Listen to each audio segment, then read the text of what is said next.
Sworn off. You are named. You will have to leave the chamber for the duration of the day.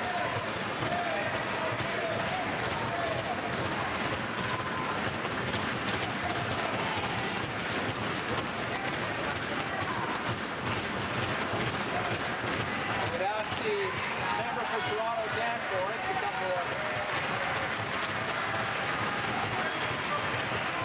The member for Toronto Danforth will come to order.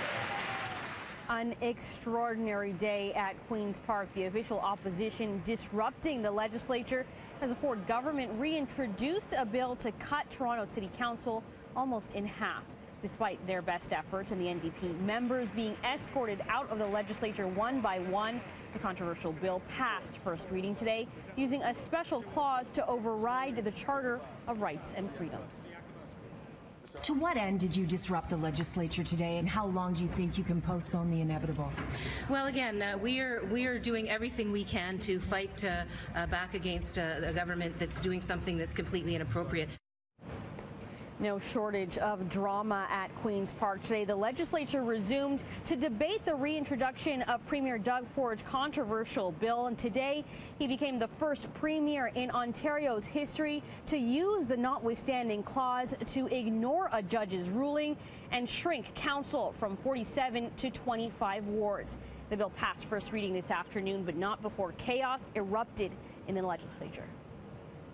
Using the notwithstanding clause is a clause used against me and my neighbors, and that is undemocratic. Protesters lined up early at Queen's Park to get into the public gallery for this historic day and oppose the Premier's use of the notwithstanding clause. But it wouldn't be long before they were booted out for causing a disruption.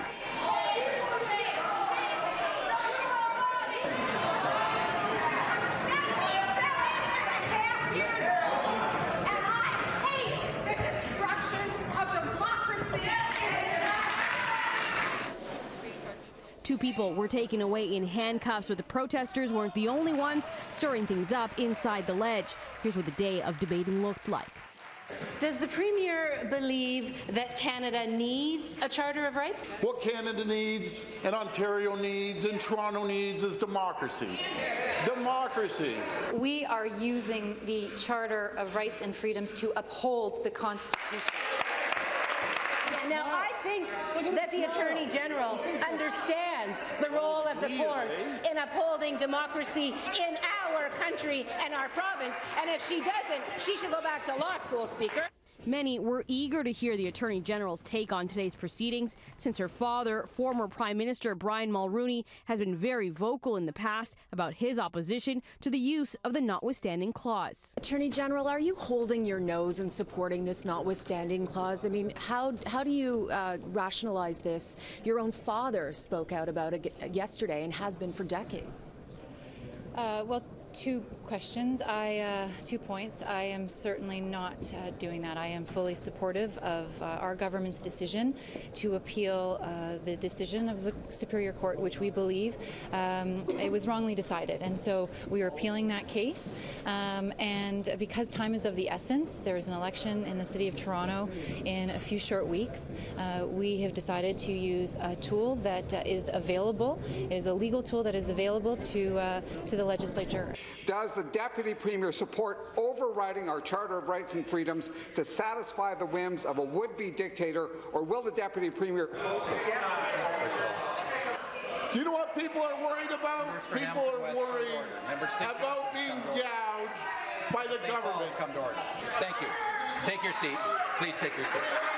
Introduction of bills.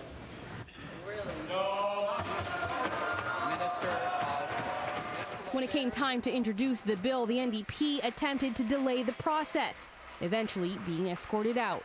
All those in favour of the motion will please say aye. All those opposed will please say nay.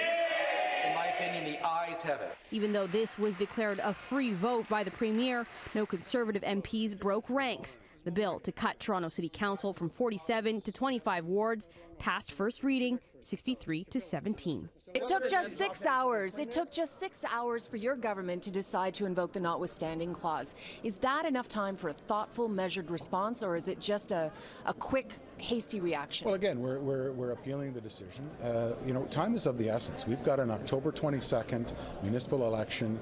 We need to be able to have some certainty around those 25 wards.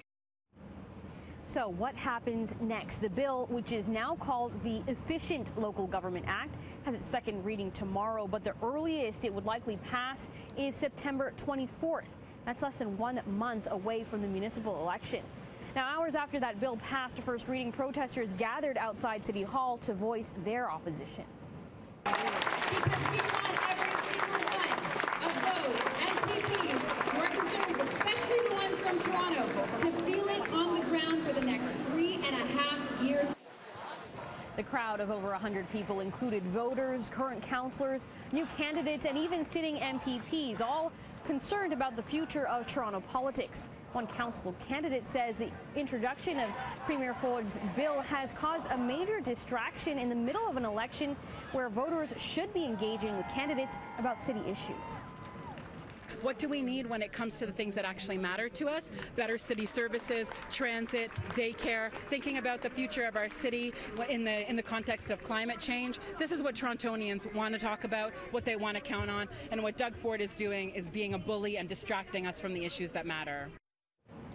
Now, a special council meeting has been called for tomorrow to discuss these issues. And tonight, we're learning that at least one councillor is bowing out of the smaller 25-ward race to avoid going up against one of her colleagues. Sarah Doucette announced on her website this evening that she won't be running for re-election, instead throwing her support behind Councillor Gord Perks.